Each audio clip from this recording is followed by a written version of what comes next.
அத பத்தி தான் நமக்கு ஆல்ரெடி நிறைய விஷயங்கள் தெரிஞ்சிருக்கும். 70% தண்ணி இருக்கு, 3% ஃப்ரெஷ் வாட்டர் இருக்கு, 97% சால்ட்டியான வாட்டர் இருக்கு. இந்த மாதிரி விஷயங்களை பத்தி ஆல்ரெடி நம்ம பார்த்திருக்கோம். அதே விஷயம்தான் பூமியில அடுக்கடுக்க அட்மாஸ்பியர் இருக்கு. இந்த பூமியில கிடைக்கக்கூடிய தாது, இரும்பு, சிலிக்கான், மெக்னீசியம், சல்ஃபர், நெக்கு, இந்த மாதிரி விஷயங்கள்லாம் கிடைக்குது பூமியில இருந்து. இது 5வது பெரிய கிரகமா இந்த சோலார் சிஸ்டத்துல இருக்கு. இதுல இந்த இதுல வளிமண்டலத்துல அடுக்கடுக்கான வளிமண்டலங்கள் இருக்கு. அதனாலதான் நமக்கு சூரிய ஒளி உள்ள வந்தாலும், அல்ட்ரா வயலட் ரேஸ் உள்ள வந்தாலும் கொஞ்சம் நம்ம பாதுகாப்பா இருக்கிறோம். இதுல பிரபஞ்சத்துல ஒரு அளவு பிரைட்டஸ்ட் ப்ளூ பிளானட்னு சொல்றதுல இந்த பூமியும் ஒரு ப்ளூ பிளானட்னு தான் சொல்லுவோம். இப்ப செவ்வாய் கிரகத்தை பத்தி பார்க்க போறோம். செவ்வாய் கிரகம் எல்லா பேருமே போய் அடுத்து தங்க போற இடம் அப்படின்னு சொல்றாங்க. அதை பத்தி சின்ன சின்ன விஷயங்கள் பார்க்குறோம். Mars is the one which people believe it's mostly have life of some soft. அதாவது மாஸ்ல அடுத்து நம்ம வாழ்றதுக்கு வாய்ப்பு இருக்கு அப்படின்னு சொல்றாங்க. அப்ப மாஸ்ல எப்படி இருக்கும் அப்படின்னு சொல்லி பார்த்தோம்னா 24 மணி நேரம் அண்ட் 37 நிமிஷமா ஒரு மார்ஷியன் டே இருக்கும். அடுத்து Mars is commonly reference as a red planet. நம்ம பூமி எப்படி ப்ளூ பிளானட் மாதிரி இருக்குன்னு சொல்றோமோ அதே மாதிரிதான் மாச ரெட் பிளானட்னு சொல்றாங்க. அடுத்து மாஸ் வந்து ரஃப்லி ஒரு 141 மில்லியன் சன்னை விட்டு தாண்டி இருக்கு, ரஃப்லி தாண்டி இருக்குது. அதனால கொஞ்சம் ஈஸியா இருக்கு, மைல்ஸ் தாண்டி இருக்கனால கொஞ்சம் இது பிரைட்டஸ்டா இருக்குது. இதோட டெம்பரேச்சர் ரேஞ்சுன்னு பார்த்தீங்கன்னா 140 டிகிரி -140 ஃப்ரீசிங் டெம்பரேச்சரும் குளிர்ந்த நிலையிலையும் 70.7 டிகிரி நல்ல வெப்பநிலையிலையும் இருக்கும். ஒரு மார்ஷியன் இயர்ஸ்ன்னு பார்த்தோம்னா நம்ம பூமியை வச்சு சொல்லும் போது பூமியில இருக்கிறோம்னா ஒரு மார்ஷியன் இயர் எவ்வளவுன்னா 687 நாட்கள் இது மார்ஷியன்ல இருக்கும். இது மார்ஷியனுக்கு 2 துணைக்கோள்கள் இருக்கு. அது டிமோஸ் அண்ட் போபோஸ். இந்த 2 துணைக்கோள்கள் இருக்கும். மாஸ் ஹேவ் வல்கனோ இருக்கு, ஆக்டிவ் வல்கனோ இருக்கு. மாஸ்ல தண்ணி இருக்கான்னு கேட்டீங்கன்னா தண்ணி இருக்கு. இது சன்செட் ஆகும்போது ப்ளூ கலர்ல இருக்கும் இந்த மாஸ். அதாவது சூரியன் மறையும் போது ப்ளூ கலர்ல இருக்கும்.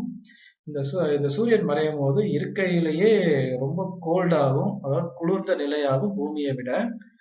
இதுக்கு 4 சீசன் இருக்கு. குளிர்காலம் இந்த மாதிரி வரிசையா குளிர்காலம், கோடைக்காலம் சொல்ற மாதிரி இதுக்கு 4 காலங்கள் இருக்கு. இது பெரும்பாலும் ஐஸ் எங்க ஃபார்ம் ஆயிருக்கும், அதாவது உறைந்த திரவம் எங்கெங்க இருக்கும் அப்படின்னு பாத்தீங்கன்னா நீர் திரவங்கள் இருக்கிறது எங்கெங்கன்னு பார்த்தோம்னா நார்த் போல்லையும் சவுத் போல்லையும் இருக்கும். அதாவது நார்த் போல்ன்றது மேல மையத்திலையும் கீழ் மையத்திலையும் தான் இது இருக்கும். இப்ப நம்ம பார்க்க போறது வியாழன் கிரகம், ஜூபிட்டர். இது சூரிய குடும்பத்துல 5வது கிரகம். இந்த கிரகம் வந்து சூரியனை சுத்தி வர்றதுக்கு ஒரு டிஸ்டன்ஸ்ல இது சுத்தி வருது. எவ்வளவு டிஸ்டன்ஸ்ல வருதுன்னு பாத்தீங்கன்னா 778.5 மைல் மில்லியன் கிலோமீட்டர் தூரத்துல சுத்திக்கிட்டு இருக்கு. இதோட மையத்துல இருந்து இதை அளந்தோம்னா 1,39,822 கிலோமீட்டர். அவ்வளோ பெரியது இந்த ஜூபிட்டர். இதோட அட்மாஸ்பியர்ல பாத்தீங்கன்னா 91% ஹைட்ரஜன் தான் நிரம்பி இருக்கு. இது ரெட் கலர். இந்த கிரகத்துல பாத்தீங்கன்னா ஒரு ரெட் கலர்ல ஒரு ஜெயிண்ட் ஸ்பாட் ஒண்ணு, பெரிய ஸ்பாட் என்ன இருக்கும் அங்க. அது என்னன்னா அங்க ஒரு பெரிய புயல் வீசிக்கிட்டு இருக்கு அப்படின்னு சொல்லி கலீலியோவே அப்பவே சொல்லிட்டாரு. இந்த கிரகத்துல என்னென்ன நிறைஞ்சிருக்குன்னு பாத்தீங்கன்னா ஹைட்ரஜன், ஹீலியம், லிக்விட் மேட்டர் அப்படின்னு சொல்லியிருக்காங்க. மேபி தனியா கூட இருக்கலாம். அடுத்து ஜூபிட்டர்ல ரொம்ப ஸ்ட்ராங்கான மேக்னெட்டிக் ஃபீல்ட் இருக்கு ஜூபிட்டர்ல. இதுல ஓஷன்ஸ் இருக்கு. இந்த ஓஷன்ஸ் ஃபுல்லாவே எப்படி இருக்குன்னா லிக்விட் ஹைட்ரஜனா இருக்கு. இதுல வந்து கடல் அமைப்பு இருக்கு. அந்த கடல் அமைப்பு ஃபுல்லாவே எப்படி இருக்குன்னா திரவ ஹைட்ரஜன் வாயுகளா அந்த மாதிரி நிறைஞ்சிருக்குது இந்த கிரகத்துல.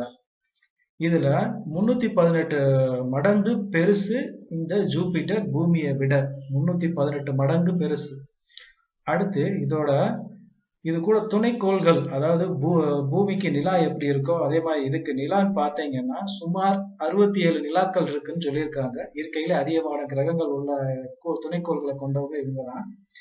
ஜூபிட்டருக்கு மேக்னெட்டிக் ஃபீல்ட் எப்படி இருக்கும் அப்படின்னு சொல்லி பூமியை வச்சு கம்பேர் பண்ணி சொல்றாங்க. 16ல இருந்து 54 மடங்கு பூமியை விட இதோட மேக்னெட்டிக் ஃபீல்ட் அதிகமா இருக்கும் அப்படின்னு சொல்றாங்க. இந்த சூரிய குடும்பத்திலேயே பெரிய கடல் அமைப்பை கொண்ட இது எதுன்னு பார்த்தீங்கன்னா இந்த ஜூபிட்டர் தான். அந்த கடல் அமைப்புல தண்ணியும் இருக்கு, பிளஸ் லிக்விட் ஹைட்ரஜனும் இருக்கு. இந்த இடத்துல இன்ன வரைக்கும் ஒரு ஸ்பேஸ் கிராஃப்ட் கூட இறங்குனது கிடையாது. அதாவது ஏதாவது ரோவரை இறக்கி, நம்ம நிலாக்கு எப்படி சந்திராயன் ரோவரை இறக்கி கீழே விழுந்துருச்சோ அதே மாதிரி இங்க பல ஸ்பேஸ் கிராஃப்டை லேண்ட் பண்ணவே முடியாது. காரணம் இது என்னன்னா, இதுல சாலிட் சர்ஃபேஸ் இல்ல அப்படின்னு சொல்லி சொல்றாங்க. காரணம் லிக்விட் அண்ட் கேஸ் ஸ்ட்ரக்சர் அதிகமா இருக்கிறதுனால இதனால உள்ள இந்த வளிமண்டலத்துக்குள்ள என்ன இருக்குன்னு சொல்லி பார்க்க முடியல. அதனால சாலிடான சர்ஃபேஸ் இல்ல அப்படின்னு சொல்லியிருக்காங்க. இப்ப பார்க்க போறது சனிக்கோள் சாட்டர்ன். இந்த சாட்டர்ன் இருக்கையில மிகப்பெரிய ஹியூஜான பிளானட். இதுக்கு மட்டும்தான் ஒரு ரிங் மாதிரி ஒரு அமைப்பு இருக்கும் இந்த கிரகத்துக்கு. காரணம் பல அடுக்கான ராக் ஒரு சுத்தி பாறைகளால சுற்றிப்பட்டு ஒரு மோதிரம் மாதிரி இதுக்கு ஒரு அமைப்பு இருக்கும். அதனாலதான் இது ரிங் பிளானட்னு சொல்றாங்க. இது பாத்தீங்கன்னா இதுல நடக்கிற வேகமா இந்த கிரகத்துக்குள்ள நடக்கிற காத்து அடிக்கிற வேகத்தை பாத்தீங்கன்னா 1800 கிலோமீட்டர் பர் ஹவர். ஒரு மணி நேரத்துக்கு 1800 கிலோமீட்டர் வேகத்துல இதுல வேகத்துல காத்தடிக்குன்னு சொல்றாங்க. இதுல சூரிய ஒளி ரொம்ப கம்மியா தான் படும். அதனால கொஞ்சம் கிரகம் கொஞ்சம் லைட்டா ஒரு பழுப்பு கலர்ல தான், உதாரணத்துக்கு சாம்பல் நிறத்துல தான் இருக்கும். அந்த ரிங் பார்க்கவே ரொம்ப அழகா அற்புதமா இருக்கும். அதே மாதிரி சாட்டர்ன் கிரகத்துக்கு எத்தனை நிலாக்கள் இருக்குன்னு பாத்தீங்கன்னா 62 நிலாக்கள் இருக்கா. இந்த இது 3வது பிரைட்டஸ்ட் பிளானட். இரவு நேரத்துல இந்த பிளானட்டை தொலைநோக்கி வழியா பார்த்தோம்னா ஒரு நல்ல பிரைட்டா இருக்கக்கூடிய அந்த ரிங் அமைப்பெல்லாம் பத்தி தெரியும். இந்த கிரகத்துக்குள்ள என்னென்ன வாயுக்கள் இருக்குன்னு பாத்தீங்கன்னா 75% ஹைட்ரஜனும் 25% ஹீலியமும் இருக்கு. கொஞ்சம் கொஞ்சமா தண்ணிகளும் இருக்கு, மீத்தேன் வாயு இருக்கு, அமோனியாவும் இதுல இருக்கு. இந்த கிரகம் குளிர்ந்த நிலையில போச்சுன்னா 178 டிகிரி செல்சியஸ் வரைக்கும் குளிர்ந்த நிலத்துல போகும். நம்ம கலீலியோ இருக்காப்புல அவரு 1610லயே இந்த கிரகத்தை பார்த்தவர். அது போக இதுல துணைக்கோள் பார்த்தா டைட்டன் அப்படின்ற ஒரு கிரகத்துல வாழ்விட இருக்கு அப்படின்னு சொல்லி சொல்றாங்க. டைட்டன் மோரார்லஸ் நம்மள மாதிரியே தான் இருக்குன்னு சொல்லியிருக்காங்க. இந்த கிரகம் பக்கத்துல இருக்கிறனால இதோட மூணுல இது ஒரு டைட்டனும் ஒரு துணைக்கோள் தான். கொஞ்சம் அதிகப்படியான மேக்னெட்டிக் ஃபீல்ட கொடுக்கக்கூடிய கிரகமும் இதுதான். இப்ப பார்க்க போறது யுரேனஸ். வில்லியம் ரவர் டெலஸ்கோப் வழியா 1781 இந்த விஷயத்தை கண்டுபிடிச்ச அந்த யுரேனஸ இது 7th பிளானட் நம்ம சோலார் சிஸ்டத்துல. இது குளிர்ந்த நிலையில போச்சுன்னா 201 டிகிரி செல்சியஸ்ல குளிர்ந்த நிலையில போகும். இதுக்கு நிலாக்கள்னு பாத்தீங்கன்னா 27 நிலாக்கள் இருக்கு. இந்த யுரேனஸ மாடர்ன் டைம்ல கண்டுபிடிச்சனால இது மாடர்ன் ஹிஸ்டரியில சேர்ந்துக்குச்சு. இதுல உதாரணத்துக்கு இந்த இதுல மழை பொழிஞ்சா என்ன மழை பொழியும்னு கேட்டீங்கன்னா வைர மலைகள் தான், அதாவது டைமண்ட் மழை தான் இங்க பொழியுமா. இந்த யுரேனஸ்ல ரிங்கு இதுக்குன்னு தனியா நம்ம சனிக்கோளுக்கு எப்படி ரிங் இருக்குன்னு பார்த்தோம்னா அதே மாதிரி இதுக்கும் ரிங் இருக்கு. இது 13 கட்ட ரிங் அமைப்புல இருக்கு. ரொம்ப மெல்லிசான ரிங்கா தான் இருக்கும். இந்த கிரகத்துக்குள்ள காத்தோட வேகம்னு சொல்லி பார்த்தோம்னா 560 மைல்ஸ் பர் ஹவர்ல இங்கே காத்தடிக்கும்.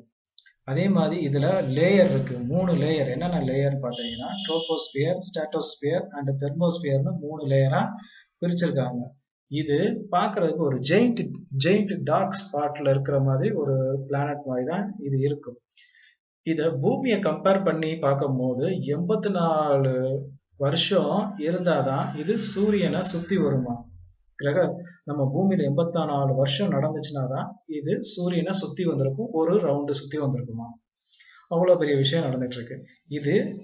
இது சன்லைட், சூரிய ஒளி இந்த கிரகத்தை தொடுறதுக்கு 2 மணி நேரம் 40 நிமிஷம் எடுத்துக்கிறது இந்த சூரிய ஒளி சேர்றதுக்கு. இது எவ்வளவு வேகத்துல சுத்துதுன்னு பாத்தீங்கன்னா 6.6 கிலோமீட்டர் பர் செகண்ட். ஒரு செகண்டுக்கு 6.6 கிலோமீட்டர் வேகத்துல இது சுத்துது. இப்ப நெப்டியூனை பத்தி பார்க்க போறோம். நெப்டியூன்றது இது 8th பிளானட் நம்ம சோலார் சிஸ்டத்துல. இதுதான் கொஞ்சம் லாங்கஸ்டா டிஸ்டன்ஸ்ல இருக்குது இந்த பிளானட். இந்த பிளானட் ஃபுல்லாவே ஐஸும் ராக்கும் சேர்ந்ததுதான். இந்த ஐஸ் ராக்கு கேஸ் சேர்ந்ததுதான் இந்த பிளானட். இந்த பிளானட்ல அதிகப்படியான புவியீர்ப்பு விசை பூமியை விட பயங்கரமா இருக்கும்னு சொல்றாங்க. அதே மாதிரி இது எவ்வளவு ஸ்ட்ராங்னு கிராவிட்டி பாத்தீங்கன்னா 17% இது ஸ்ட்ராங்கா இருக்குமா பூமியை விட இது கிராவிட்டி.